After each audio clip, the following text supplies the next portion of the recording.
Rome's glory shone for 1,000 years. But nothing lasts forever. In the 3rd century AD, civil war engulfed the empire.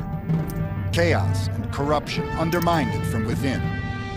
And from every direction, its enemies gathered for the kill. Panic spread as terrified Romans sensed the apocalypse at hand.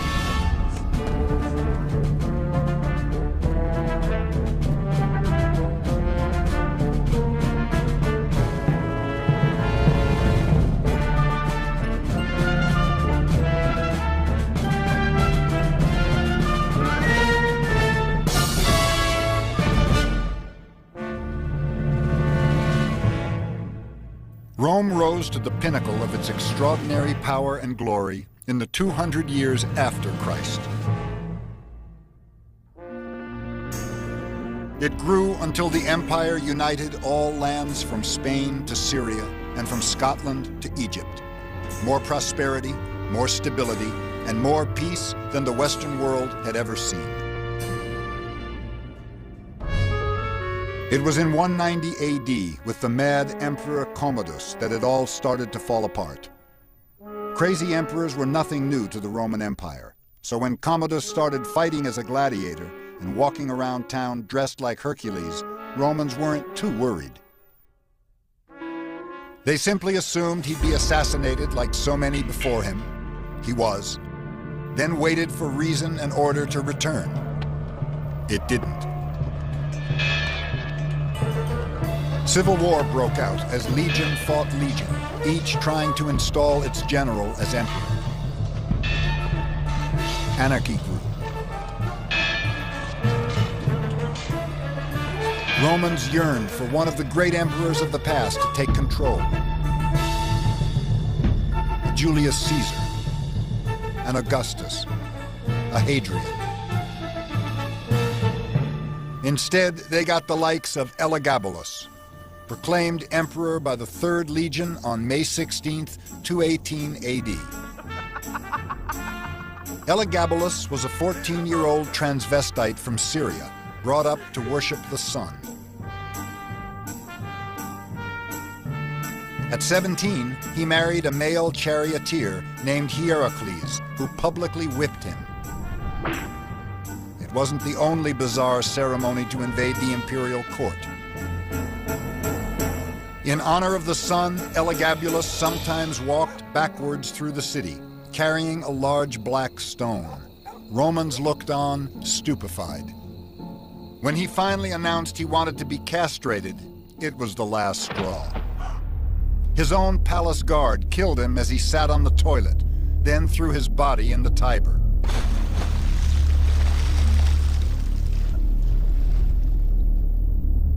Romans wondered how their great empire could have fallen to such a shameful state of affairs. Some believed it was the long-awaited fulfillment of the Sibylline oracles, a series of apocalyptic prophecies that had haunted Rome for centuries.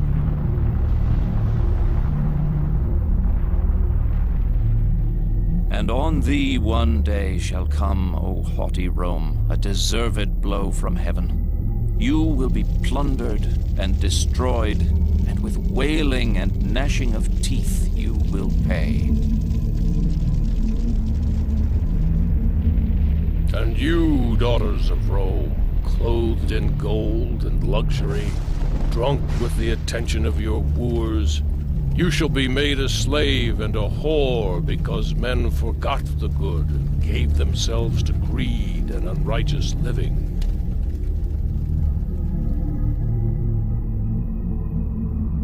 But there was nothing mystical about the chaos of the 3rd century. Quite simply, the empire had become unmanageable. Emperors could no longer cope with the monster Rome had become. We tend to get a picture of Rome, particularly through the movies, as being dominated by a bunch of kooks. Yes, Nero was disturbed. Yes, Caligula was an extremely unpleasant person to be around, and Commodus liked being a gladiator and a beast hunter. Elagabalus liked dressing up in funny clothes and dancing around his pet rock. The average Roman emperor is a bureaucrat. is a man who's able to balance the different demands of the major political constituencies within his empire, the army, the guard, the population of the city of Rome, the Senate, and the palace, keeping those interests working in concert with each other so he can stay alive. After Elagabalus, the best efforts of a succession of hard-working emperors were all in vain. Political power was concentrated in too few hands. The wealthy were forgetting the old democratic ideals, balancing the power of rulers with the needs of ordinary citizens. Rome had turned its back on the common man.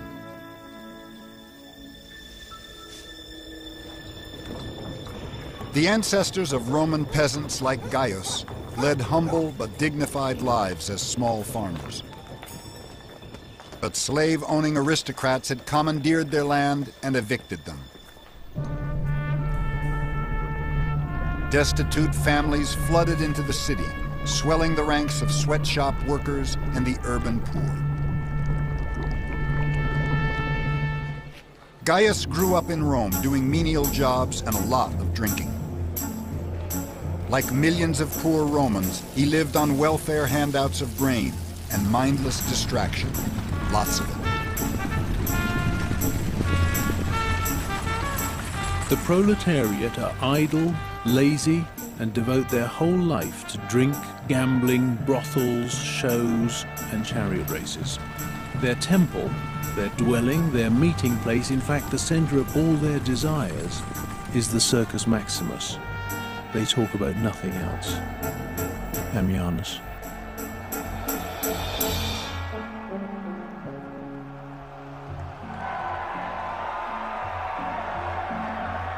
By the 3rd century AD, the number of days devoted to games had risen from a handful to a staggering 170 each year. People became obsessed by these games, by watching races, by watching gladiatorial events, by watching whatever it is that was put on for their amusement. I think that often people say that that's what's happening to the modern world. We're more interested in sport, more interested in watching games than we are in working. But I think it puts it in some perspective if you understand how far the Romans went. And we've got a long, long way to go. Being a couch potato now is a lot different than being a Colosseum potato 2,000 years ago.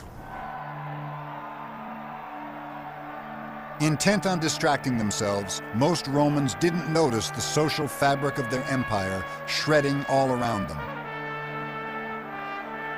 Rome's sense of community had disappeared. The elite were increasingly isolated from the poor. They are greedy. Their language is foul and senseless. The manners of the poor have decayed completely. They're quarrelsome and make disgusting noises by snorting loudly through their noses. Ammianus. Upper-class Romans could ill afford their disdain. Gaius would die in squalor and oblivion. But his children and grandchildren would never forget how Rome had shut them out. Educated Romans were turning their backs on everything to do with old Rome, not just the poor. The East, ancient, mysterious, and exotic, seemed much more enticing. Wealthy Romans headed off to see the sights of Egypt. The world's first tourist boom had begun. Bored local officials were forced to cater to Roman aristocrats on senatorial junkets. Lucius Memmius, a Roman senator in a position of considerable importance and honor, is sailing up the Nile from Alexandria to see the sights. Receive him in grand style, and see to it that at the usual points, lodgings are prepared and landing facilities completed. Also, provide furniture for the lodgings, the special food for the feeding of the crocodiles, whatever is needed for the labyrinth, offerings, sacrifices, all the usual things. In general, do everything possible to please him. Romans marveled at the wonders of Egypt, and like tourists in centuries to come, scratched graffiti to record their visits. I, Palladius of Hermopolis, a judge, saw and was absolutely amazed. I, Colonel Januarius, was here with my daughter, and we marveled at this place.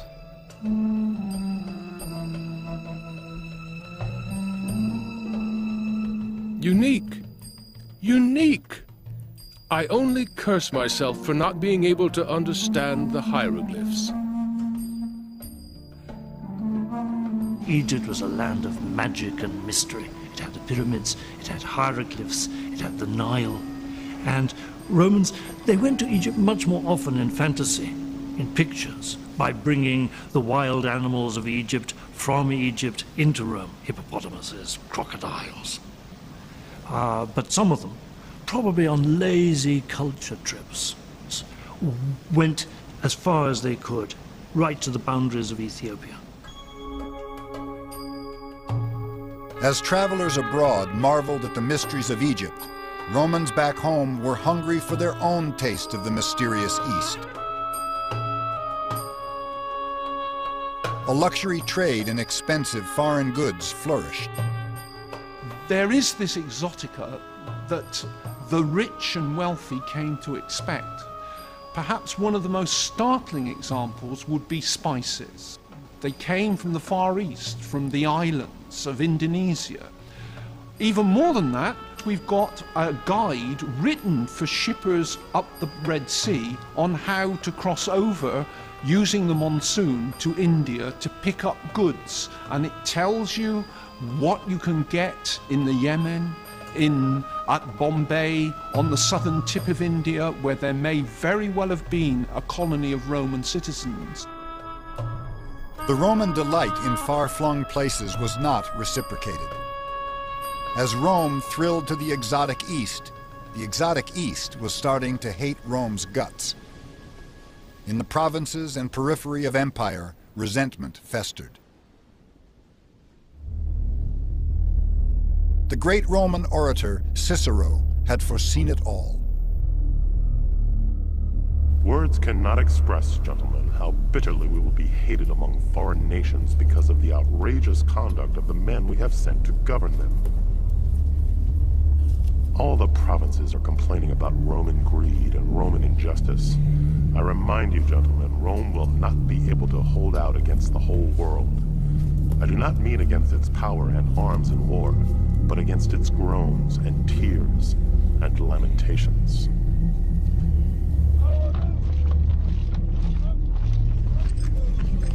From the beginning, Rome had built its empire by conquest and force of arms. In the early days of empire, there had been real benefits to being defeated by Rome. Citizenship, civil rights, trade, and prosperity. But by the 3rd century AD, those benefits were evaporating. Citizenship was giving way to slavery. Peace and prosperity replaced by shameless exploitation. And for all the wealth that Rome took from Asia, 3 times as much shall Asia take from Rome, visiting upon her accursed arrogance. And for every slave in a Roman house, I swear, 20 Romans will one day be sold into the most wretched slavery.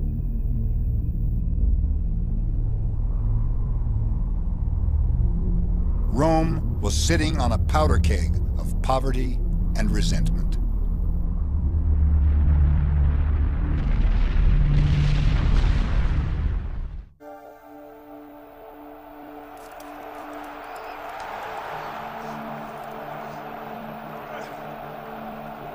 In April 248 AD, the Emperor Philip staged the Millennium Games.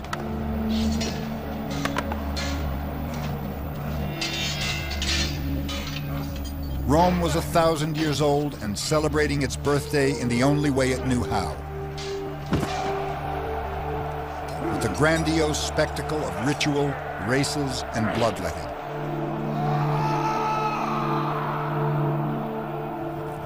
As Romans celebrated, barbarian armies hammered the empire's frontiers. Rebellions were breaking out in the provinces.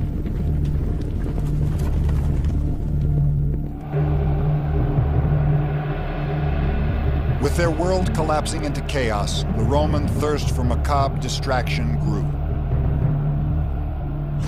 The death toll from the Millennium Festival was spectacular even by Roman standards. 1,000 gladiators and hundreds of exotic animals were killed. Leopards, lions, elephants, giraffes, tigers, hippos, and even a rhinoceros.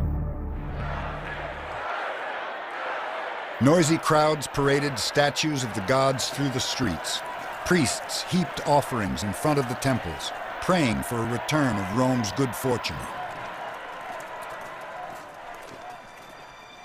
Nature itself seemed to be conspiring against the Roman Empire. Climatic changes in Central Asia were freezing the high plateaus and forcing its nomadic peoples to migrate. Shut out of the Chinese lowlands, they had no option but to move west.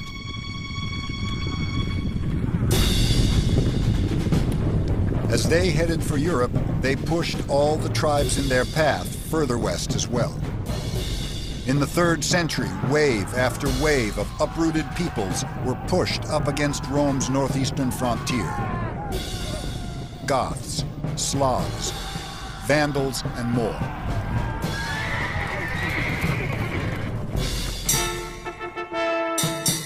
In 259 AD, Persians attacked. Rallying to the empire's defense, the Emperor Valerian marched his legions hundreds of miles to confront them. Weakened by illness and exhaustion, they were massacred and the emperor captured. Eager to humiliate the emperor to the maximum, the Persian king used Valerian as a stepping stool to mount his horse. When Valerian died in captivity, the Persians skinned him and hung his hide in a temple for all to see. Rome's humiliation was complete.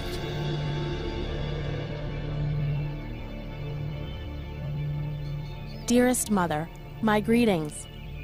I just want you to know that I finally arrived safe and sound in Alexandria after 4 days' travel. I miss you all already. Tell Io that if he wants to join the army, he should come here.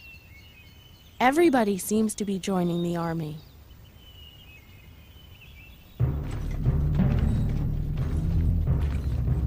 As Isis wrote to her mother from Egypt, the disaster of Valerian's defeat had sparked panic throughout the empire.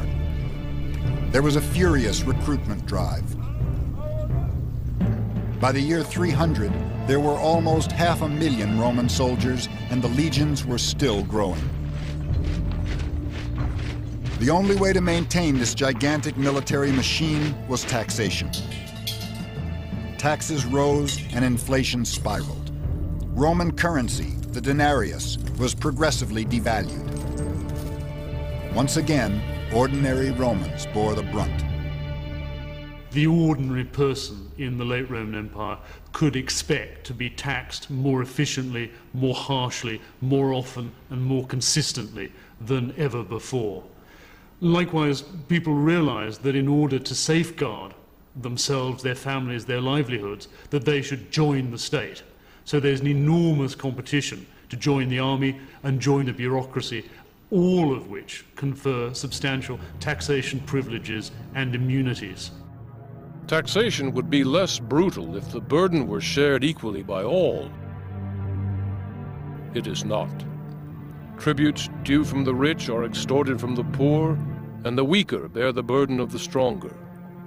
Ordinary people are being crushed by the weight of taxes. What more can I say? The situation is shameful and disastrous. Salve. Beset by enemies without and turmoil within, the empire tried desperately to tighten its grip. Along with the army, the whole apparatus of imperial power began to swell. Bureaucracies multiplied. The people who oversaw the postal system, the speculatores, had become the world's first full-fledged intelligence operation. Spies were everywhere, reporting any signs of rebellion in the provinces. Emperors were obsessed with maintaining control. Rome was moving slowly but surely towards the totalitarian regimes that would preside over its final collapse. In 285 AD, realizing the empire was becoming bloated and top-heavy, the Emperor Diocletian embarked on reforms to streamline it. He split the imperial bureaucracies into two linked empires, 2 emperors and 2 armies. He froze prices, putting the brakes on runaway inflation, and banned a subversive cult called Christianity. In the short term, Diocletian's reforms were astonishingly successful. Romans breathed a sigh of relief as peace and order once again reigned in the empire. Certain the Roman world was back on track, Diocletian did something no Roman emperor had ever done. He retired and lived quietly to be an old man.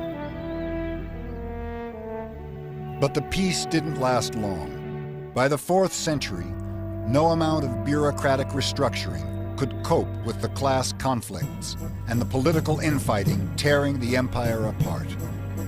If Rome was to survive, it needed more than a sane administrator like Diocletian.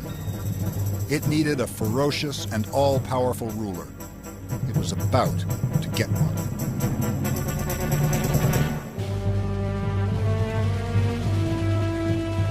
On October 26, 312 AD, rival Roman armies massed outside the city, waiting to do battle. At the head of one was a young commander called Constantine. He knew the next day a river of Roman blood would flow. He also knew that if he lost, it was all over. His claim to the empire, certainly, and probably his life. Constantine looked up into the sky. He saw a cross of light that seemed to burn itself into the heavens, and above it the words, "In hoc signo vinces," by this sign you will conquer. He had crosses painted on the shields of his troops. The next day, at the Battle of the Milvian Bridge, he smashed the armies of his rival, Maxentius. No sooner was Constantine installed as emperor than he repealed many of Diocletian's reforms, including his ban on Christianity. But he went even further, declaring himself a Christian. Romans were stunned. Most thought Christianity was just another weird Eastern sect. Suddenly, their new emperor had declared himself a cult member. They thought they had another lunatic on their hands. They didn't. Constantine cleverly saw how Christianity could unify an empire coming apart at the seams. Unlike Rome's pagan religion, it preached discipline, obedience, and only one God. Constantine is one of the most dynamic figures in Roman history. He presented himself as a new Moses, leading his people to a promised land, but I think he saw himself being guided by the hand of a god. And after all, it's one God who's in charge. Just as there's one emperor who's going to be in charge, we're getting rid of this old system of multiple emperors under Diocletian and going back to the system where one man is calling the shots. Christianity resonates with Constantine's view of himself. Under Constantine, Roman unity was reborn, but there wasn't much that was Roman about it. Constantine grew up in the Balkans in Eastern Europe and the imperial city of Trier, Germany. He had no liking for Rome and recognized it had become strategically irrelevant. All the important conflicts in the empire were now along the frontiers to the east and north. So he moved the empire's capital to the ancient city of Byzantium and renamed it after himself, Constantinople. The foundation of Constantinople is, I think, one of the most important moments in the history of the Roman Empire. It's the foundation of New Rome, to use Constantine's name for the city. It marks a political, a cultural, and an economic shift from Italy to the Balkans. The Roman Empire now will be centered not in the west, but in the east. Constantine abandoned the traditional trappings of a Roman emperor and ruled like an oriental sultan from his palace in modern Turkey. His power was absolute. His piety, and some say his vanity, knew no bounds. Pagans were a little more doubtful about Constantine's piety. One pagan story said that Constantine converted to Christianity because, having murdered his son and had his wife suffocated in a hot steam bath, he was desperately in search of a religion that would give him forgiveness. And Christianity was the only religion that would do that, Constantine having been flatly refused forgiveness by a number of pagan priests. Before he died, he had 13 coffins placed in his sepulchre, 12 for the 12 apostles, 1 for himself, as if Constantine was the 13th apostle of Christ, the one who finally brought his kingdom to earth. It may have seemed like God's kingdom was coming to earth, but not for long. Christianity's growth from a small, persecuted sect to the dominant religion of empire was a violent and bloody one. Even before Constantine died, fine points of Christian doctrine about the Holy Trinity were generating furious debate, and before long, bloodshed. In 366, a conference of bishops left 137 corpses on the floor of a Roman basilica.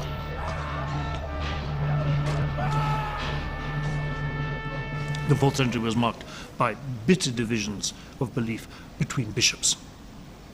And they fought with every weapon they could. They used state forces to expel some people from the church. What's remarkable about Christianity is the degree to which Christian leaders thought that their religion could encompass only a single orthodoxy. The very persons who ought to display brotherly love are violently estranged from one another. It's disgraceful, positively sickening. Bishop Crestus.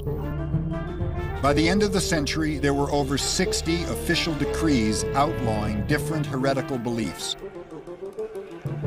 Before long, there were attempts to ban all non-Christians from public office. Synagogues were burnt.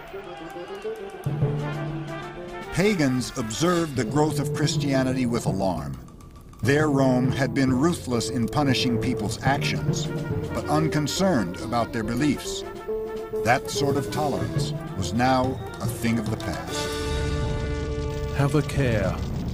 Even wild beasts are not as ferocious as these Christians in their hatred of one another. Ammianus. But not all Christians were engaged in theological feuding. In 423, outside the town of Antioch in Syria, a man called Simeon climbed up a pillar. He stayed there for 30 years, scorched by the sun, kneeling, singing, and suffering. 100 years earlier, everyone would have assumed he was a madman. He would have been arrested or ignored. Not now. In this new Christian Rome, suffering was the mark of holiness. Educated Romans gave up comfortable lives to go and live in the desert. In 375, St. Jerome was one of many who chose to renounce everything retire to the Holy Land, and mortify the flesh. Tears and groans were every day my portion. Whenever I felt sleep overcoming me, I bruised my restless bones against the bare earth. My only companions were scorpions and beasts.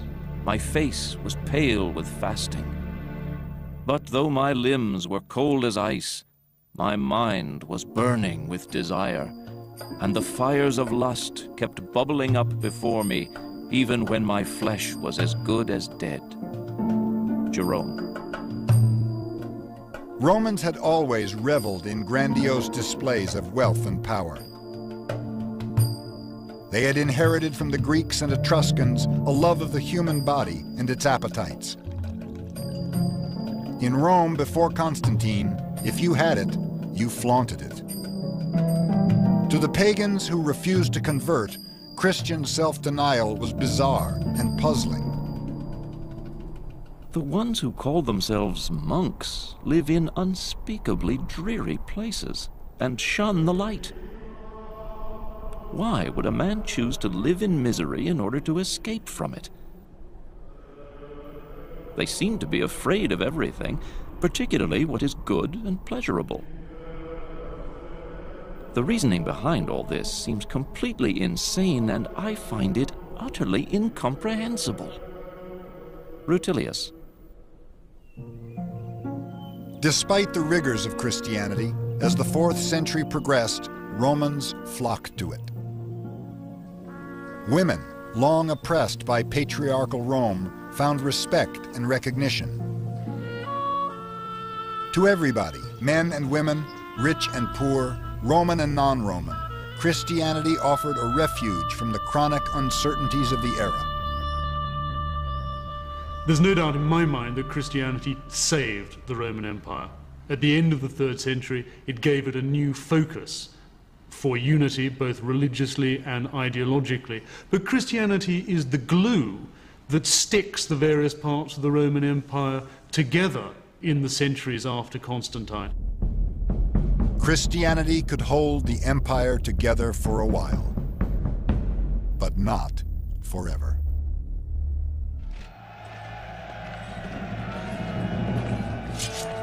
In the year 378 AD at Adrianople in modern Turkey, the Emperor Valens led his army into battle against Goths from Romania. It was time to teach the barbarians a lesson and make them submit to the might of Rome.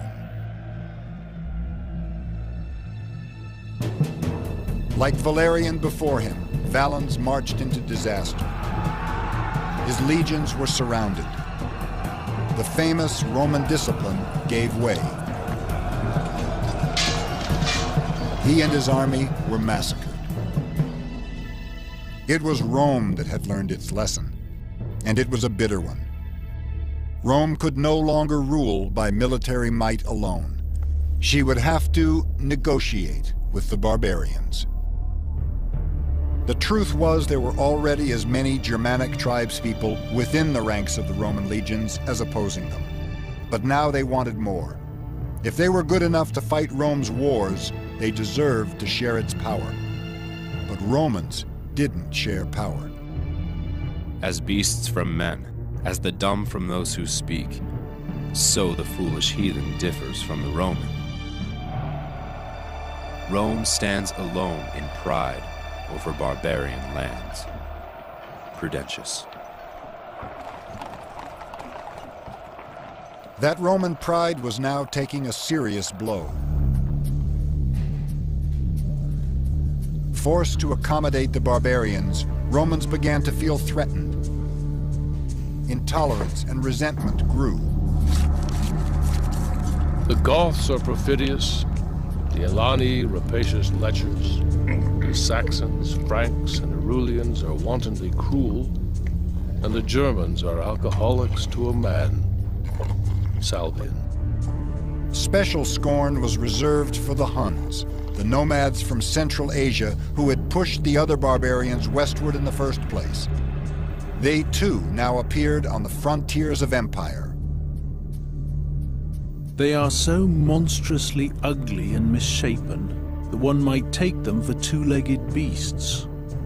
They are totally ignorant of the difference between right and wrong, so it's impossible to make a truce with them. Like unreasoning beasts, they are at the mercy of the maddest impulses.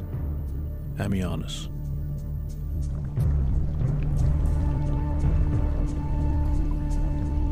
These attitudes didn't bode well for the future of interracial harmony in the empire. For centuries, barbarians had been humiliated and enslaved.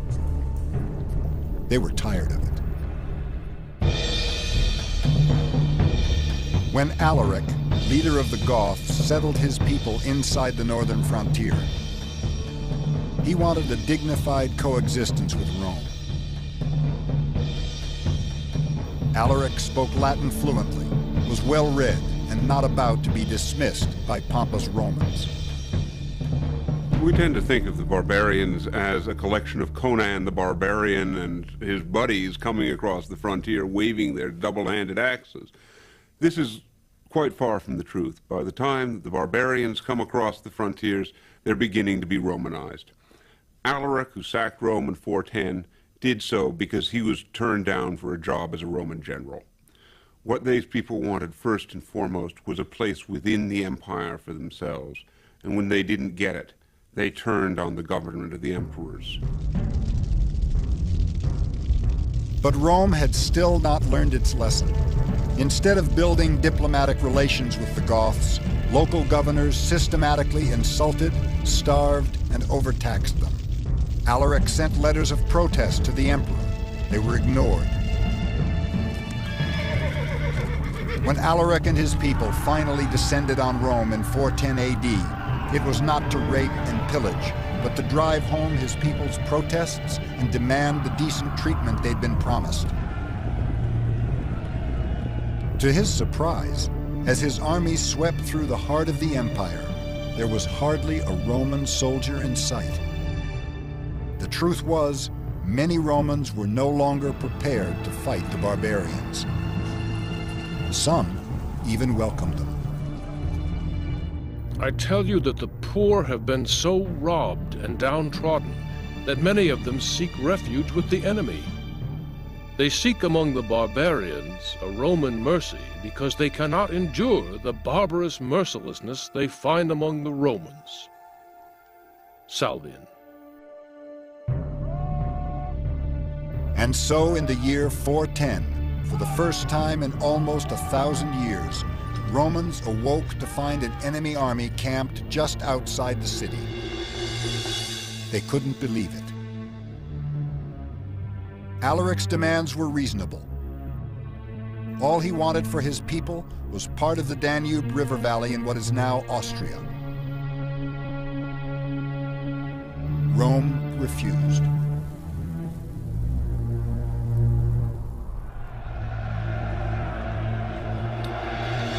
Furious with Rome's arrogance, Alaric laid siege to the city. In addition, he now demanded 5,000 pounds of gold, 3,000 pounds of silver, 4,000 silk tunics, 3,000 scarlet-dyed skins, and 3,000 pounds of pepper. "Will you leave us with nothing?" asked the Roman envoys. Alaric replied, "If you give us what we want, you can keep your lives." Rome held back, procrastinated, and in the end, Alaric lost patience. Barbarian slaves, delighted by the prospect of Rome's ruin, threw open the city gates. The Goths poured in and sacked the city. Proud Rome was finally brought to her knees.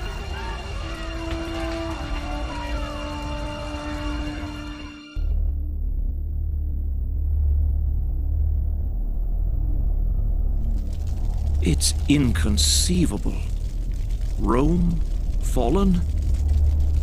The city which subjugated the whole world, conquered? I am speechless with despair.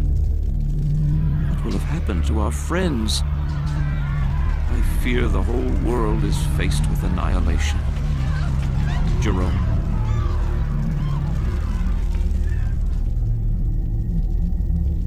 Although the city of Rome was no longer the center of the empire, for Romans everywhere, seeing it sacked was an omen of catastrophe.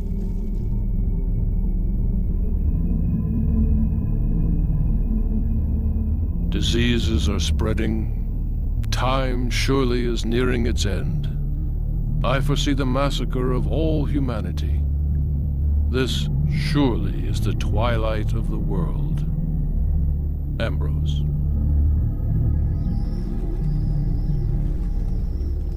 Romans were now sure the apocalypse was at hand. Stories circulated that the mouths of volcanoes were getting bigger, ready for the souls of all the sinners they'd have to receive. Rome was now divided in half. The Eastern Empire remained strong, but as barbarians overran the West, Romans everywhere were terrified the end was at hand. My soul shudders to recount the downfall of our age. The blood of Romans is being shed everywhere from Constantinople to the Alps. Women are raped. The whole empire is being sacked, pillaged, and plundered. Jerome. But apocalyptic visions turned out to be untrue. Not only did the world not end, the barbarians didn't do much raping and plundering either. Goths, Visigoths, Vandals, and other German tribes streamed out of Central Europe and spread themselves throughout the Western Mediterranean. To everybody's surprise, they tried to live peacefully alongside the Romans. Paulinus was a wealthy Roman nobleman with huge estates near Bordeaux in modern France. When news arrived that an army of Goths was heading for his lands, he feared the worst and fled in terror for his life.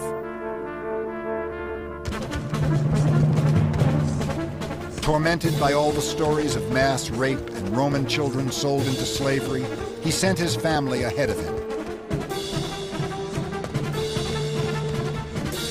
On the road, he was astounded to receive a letter from an unknown Goth. He says he wishes to buy a piece of my property and has actually sent me the price of it. I am astonished. It is nothing like its true value, of course, but in the circumstances, it seems like a gift from heaven. Paulinus. There's no doubt that the Mediterranean was seen by much of the rest of the world as a sort of El Dorado, as California. It's where you want to be. There was the good life. It's very wrong to think that the German tribes that were trying to invade the Roman Empire and who eventually bring about its collapse in the West were seeking to destroy it. They weren't. They wanted their piece of the action. They wanted to be part of it. They wanted to be part of this great world. And when they take over in the West, they behave like mini Roman emperors, great Roman senators, because this is the good life. Alaric's sack of Rome in 410 AD was not the end. The Eastern Empire was still strong. From its wealthy cities in Turkey and the Middle East, it viewed the disintegration of the West with growing detachment. It would slowly become the Byzantine Empire, but go on calling itself Roman until the Middle Ages. The Western Empire staggered on for another 60 years. There were still emperors in Rome, but their control was evaporating as the power of the central bureaucracy crumbled. The Western Empire now did nothing for the provinces except tax them. Local Roman nobles soon felt they were better off without it. They came to see themselves as free agents, fortifying their estates, making their own deals with the barbarians, even intermarrying with them.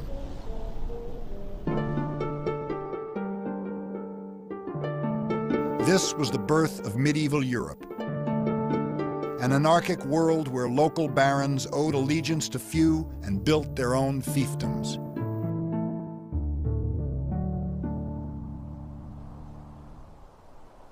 The disintegration of the Western Empire drove even more people into the arms of the Christian Church. With this world collapsing all around them, they sought refuge in the next. Paulinus was one of them.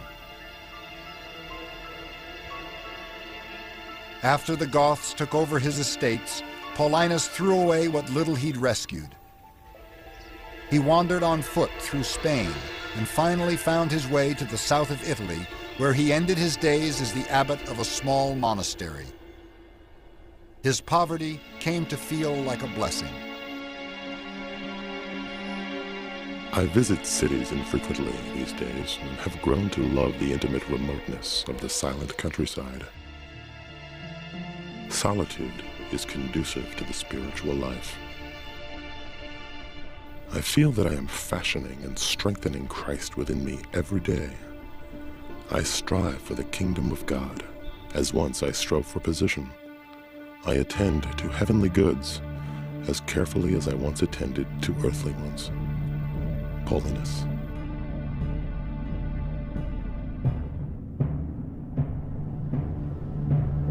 Everywhere, people were turning their backs on Rome. In 476, a Gothic commander quietly told the last Roman emperor of the West he was out of a job. The emperor withdrew to his villa by the sea. Nobody cared or even noticed. By a strange twist of fate, the emperor's name was Romulus. Over 1,000 years had passed since the first Romulus, that legendary wild man reared by a she-wolf, killed his brother and founded Rome on the banks of the Tiber.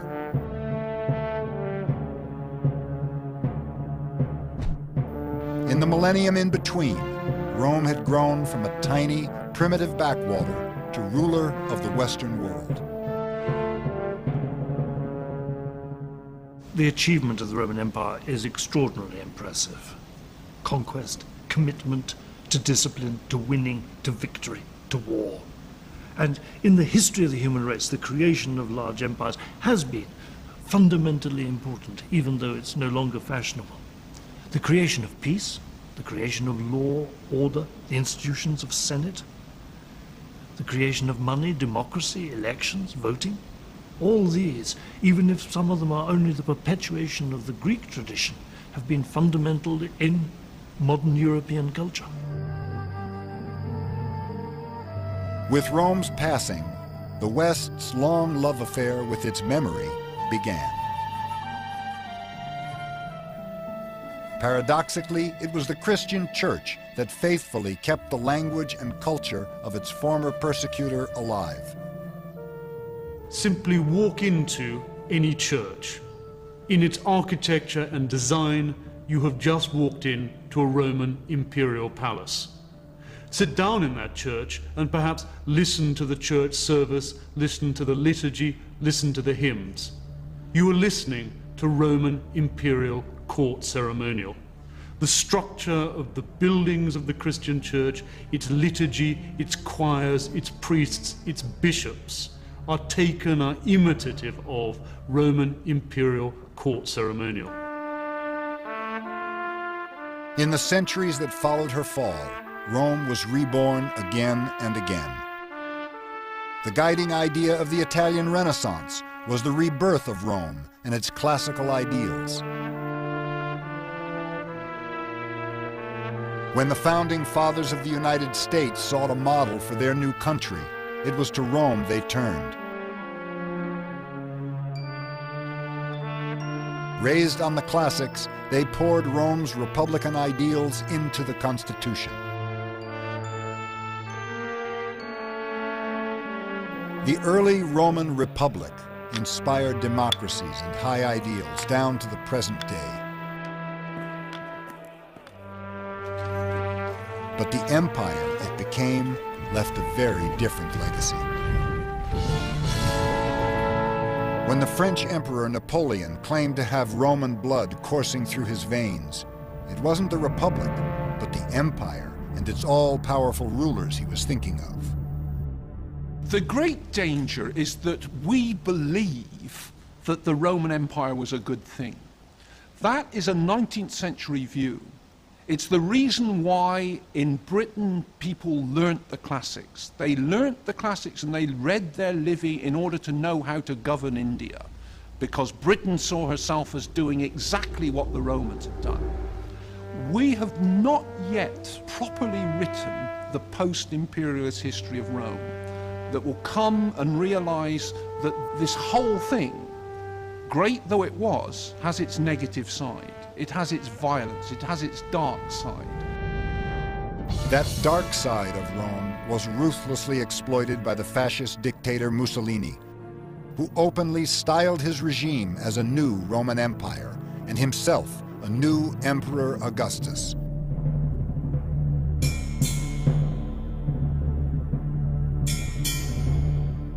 For both good and bad, the whole Western world has grown up in Rome's towering shadow. Nurtured on its stories, imitating its heroes, always trying to learn the lessons of its republic, its empire, and its fall.